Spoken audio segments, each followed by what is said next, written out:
मेरे चैप्टर 12 है और ये इस चैप्टर का लास्ट वीडियो है। और ये चैप्टर मेरे बिन तुम प्रभु। तो इसके बाद क्या हम लोग पढ़ेंगे, इसके बाद हम लोग पढ़ेंगे जो भी ऑब्जेक्टिव टाइप के क्वेश्चन है। मेरे बिन तुम प्रभु सब्जेक्टिव है और यहाँ से क्वेश्चन स्टार्ट होता है। तो यहाँ से 1 नंबर को देखेंगे। देवता मिलेंगे खेतों में। देवता कहाँ मिलेंगे? खेतों में, खलिहानों में। पंक्ति के माध्यम से कवि किस देवता की बात करते हैं और क्यों? तो देवता मिलेंगे कहाँ मिलेंगे? खेतों और खलिहानों में। तो पंक्ति के माध्यम से, यानी पंक्ति जो लिखा है उसके माध्यम से कवि किस देवता की बात करते हैं और क्यों? तो यहाँ से प्रश्न उत्तर, पंक्ति के माध्यम से कवि जनता रूपी देवता की बात करते हैं। तो जनता कहाँ मिलेगा? देवता मिलेगा खेतों में, खलिहानों में। तो किसको देवता कह रहे हैं? तो प्रश्न उत्तर पंक्ति के माध्यम से कभी जनता रूपी देवता को बात करते हैं। तो जनता रूपी देवता को बात करते हैं क्योंकि कवि की दृष्टि में कर्म करते हुए परिश्रम व्यक्ति ही देवता रूप है। तो क्या कह रहा है? क्योंकि यहाँ पहले लिखें प्रश्न उत्तर पंक्ति, यहाँ से लिखना, यहाँ से स्टार्ट करें। पंक्ति के माध्यम से कवि जनता रूपी देवता की बात करते हैं। तो कहा है पंक्ति के माध्यम से कवि किसको रूप में करता है? जनता रूपी देवता की बात करते हैं क्योंकि कवि की दृष्टि में कर्म करते हुए परिश्रमी व्यक्ति ही देवता स्वरूप हैं। और क्या है? कर्म करते हुए व्यक्ति ही क्या है? देवता स्वरूप है। मंदिर मठ में तो केवल मूर्तियां रहती है और कह रहा है मंदिर और मठ में क्या रहती है? केवल मूर्तियां ही रहती है। वास्तविक देवता वह है जो अपने कोई परिश्रम से समाज से को सुख समृद्धि उपलब्ध कराता। वाकई में तो क्या करता है कवि? किसको देवता रूपी कहता है? कवि किसको कहता है? कवि किनको कहता है? कवि इनको कहता है, यानी जो परिश्रमी करता हुआ, यानी किसान को क्या करता है? सच्चे देवता रहता है। मंदिर में तो केवल मूर्तियां रहती है। वास्तविक में देवता तो वो है जो अपने परिश्रम से समाज को सुख समृद्धि उपलब्ध कराता है। वाकई में सुख समृद्धि कौन उपलब्ध करता है? किसानों करता है। तो ये बात लिखा है। शानदार लाबादा किसका गिर जाएगा और क्यों? कवि के अनुसार भागवत महिमा भक्त की आस्था में निहित होती है। क्या होता है? कवि के अनुसार जो भागवत महिमा है भक्त की आस्था में निहित होती है।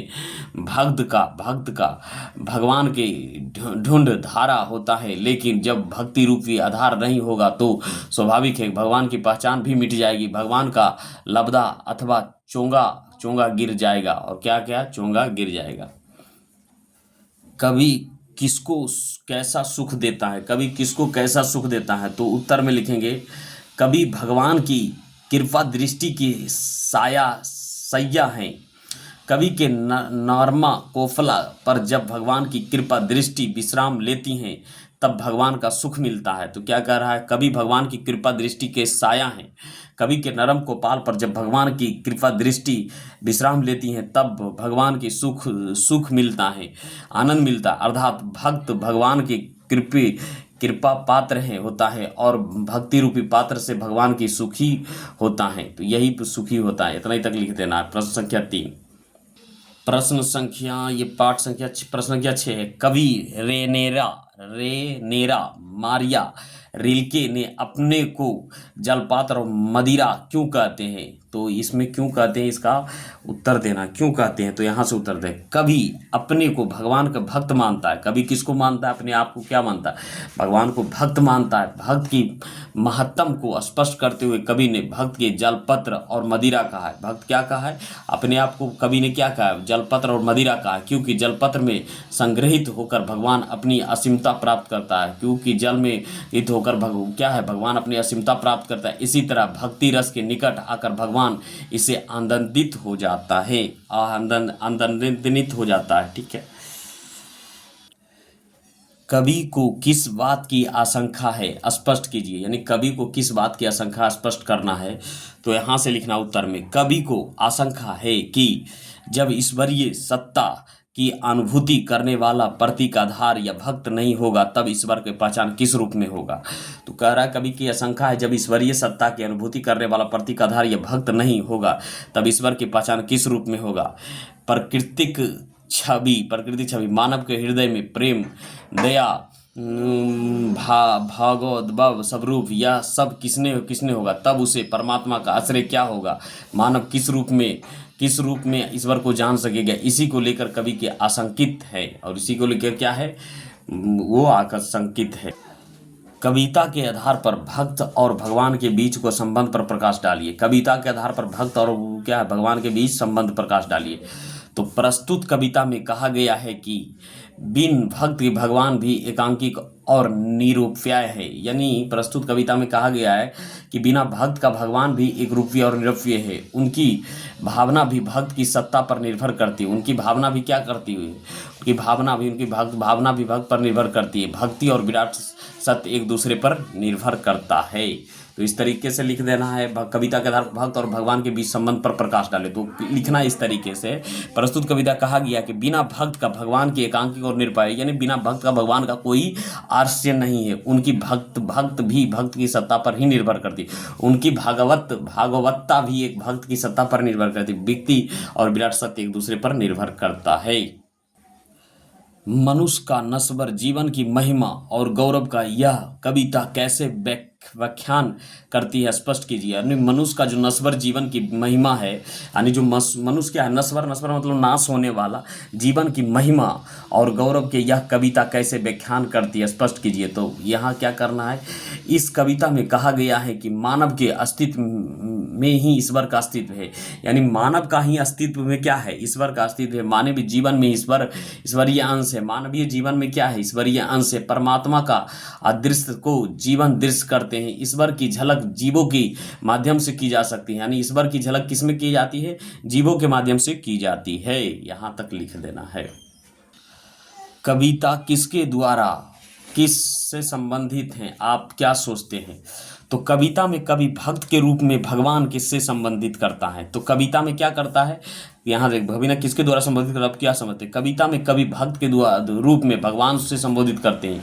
इसमें भक्त अपने को भगवान का आश्रय है, ग्रह स्वीकारता है, अपने में भगवान की छवि को देखता है और कहता है कि भगवान, मैं भी तुम्हारे लिए उतना ही महत्वपूर्ण हूँ जितना तुम मेरे लिए। कवि के इस विचार को हम पुष्टि करते हैं। तो इस तरीके से लिखना है। कवि रेनेरा मौर्य रिलेके रचित कविता मेरे बिन तुम प्रभु का सारांश अपने में शब्दों में प्रस्तुत करें। तो अपने शब्दों में 9 नंबर का क्वेश्चन है, प्रस्तुत करें। तो इस तरीके से प्रस्तुत करना है। भक्त कवि रिलेका अपने प्रभु से करता है, प्रभु जब मेरा अस्तित्व ही नहीं रहेगा तब तुम क्या करोगे? मैं ही तुम्हारा जल पात्र हूँ, मैं ही तुम्हारी मंदिरा हूँ। जब जलपात्र टूटकर बिखर जाएंगे और मंदिर सूख जाएगी, मदिरा सूख जाएगी या स्वाधीन हो जाएगी, तब प्रभु तुम क्या करोगे? कवि अपने प्रभु से कहता है कि मैं तुम्हारे वेश हूँ, तुम्हारी प्रवृत्ति हूँ, मैं ही तुम्हारे होने का कारण हूँ। तुम मुझे खोकर अपना अर्थ खो बैठोगे। मेरे अभाव में तुम गृहविहीन हो जाओगे। तब तुम निर्वासित सा अपने जीवन बिताओगे। तो तब तुम्हारा स्वागत कौन करेगा? प्रभु मैं तुम्हारे चरणों की पादुका हूँ। तुम्हारे बिना तुम्हारे चरण में छाले पड़ जाएंगे। यानी मेरे बिना तुम्हारे क्या पड़ जाएंगे? छाले पड़ जाएंगे। तुम्हारे पैर लहूलुहान हो जाएंगे।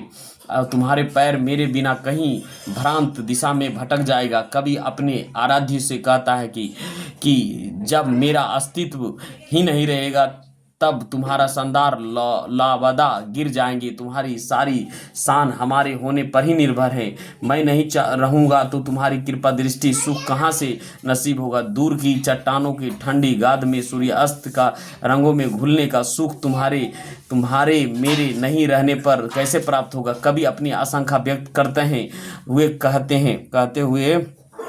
कहते हैं कि मेरे बिना प्रभु शायद ही जी कर सकेगा। आशय स्पष्ट कीजिए। मैं तुम्हारे वेश हूँ, तुम्हारी प्रवृत्ति हूँ, मुझे खोकर तुम अपना अर्थ खो बैठोगे। तो ये कविता का भाव स्पष्ट कीजिए। तो आशय स्पष्ट कीजिए। उत्तर में प्रस्तुत पदांश में कवि ने भक्त को भगवान के असीमता माना है। भगवान का वास्तविक स्वरूप भक्त में है। भक्त भगवान का सब कुछ है। भगवान के रूप में भेष, रंग, कार्य सब भक्त में निहित। भक्तों के माध्यम से भगवान का जान जा सकता है। उन्होंने अस्तित्व की अनुभूति की जा सकती है। कवि कहते हैं कि हे भगवान, मेरा अस्तित्व ही तुम्हारा पहचान है। मैं नहीं रहूँगा तो तुम्हारी पहचान भी नहीं होगी। अर्थात भक्त से अलग रहकर, भक्त को खोकर भगवान भी अपना अर्थ, अपना मतलब, अपनी पहचान खो देगा। भक्त के बिना भगवान कल्पना ही नहीं की जा सकती है। कविता के आधार पर भक्त और भगवान के बीच संबंध पर प्रकाश डालिए। तो प्रस्तुत कविता में कहा गया है कि बिन भक्त का भगवान भी एकांकिक और निरूप्य हैं। उनकी भागवतता भी भगत की सत्ता पर ही निर्भर करती है। व्यक्ति और विराट सत्य एक दूसरे पर निर्भर है। भगवान जल है तो भक्त जल पात्र है।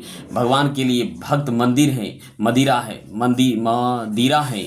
बिना भक्त का भगवान रह ही नहीं सकता। भक्त ही भगवान का सब कुछ है और भक्त के लिए सब कुछ भगवान सब कुछ है। ब्रह्मा के साकार करने वाला जीव होता है और जीव जब ब्रह्ममय हो जाता है तब वह ब्रह्म आनंद में डूब जाता है। भक्त की भक्ति का पाकर परम आनंदित होता है और परमानंद के प्राप्त करके भक्त परमानंद को प्राप्त करता है। यही अनश्रेय संबंध भक्त और भगवान में है।